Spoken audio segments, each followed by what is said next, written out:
Hello children, I welcome you all in this video, and today I am going to start the point that is rusting of iron. We can define it as the process in which iron reacts with damp air to form brown flaky substance or rust is called rusting of iron. That is, iron plus oxygen plus water, it forms iron oxide or rust.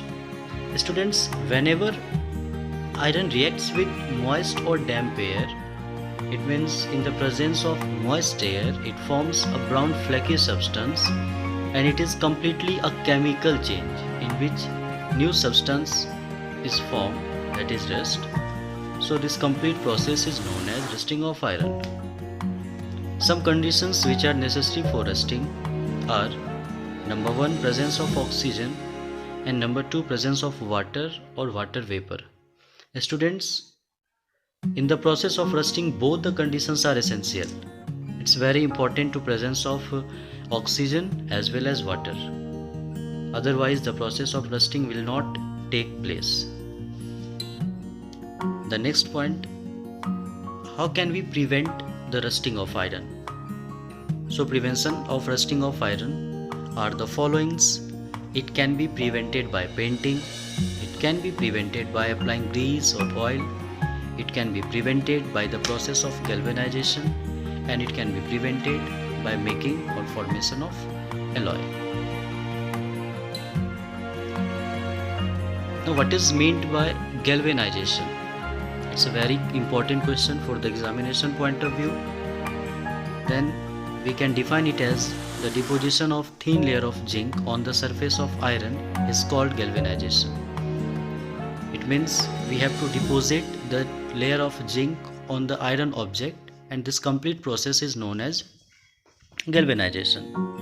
One more important question that is asked regularly in the examination, which is crystallization. Its definition is the process of cooling hot concentrated solution to get the pure crystals of solute is called crystallization. The aim of crystallization is to get the pure crystals of solute from the given solution. So, how can we obtain the crystals of copper sulfate? To obtain the crystal of copper sulfate, we need to go through the following steps. Then the very first one that we have to do, that is take a cup full of water in a beaker and add a few drops of dilute sulfuric acid.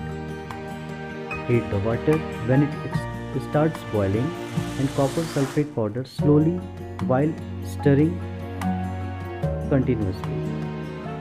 Continue adding copper sulfate till no more powder can be dissolved. Number 4, filter the solution and allow it to cool.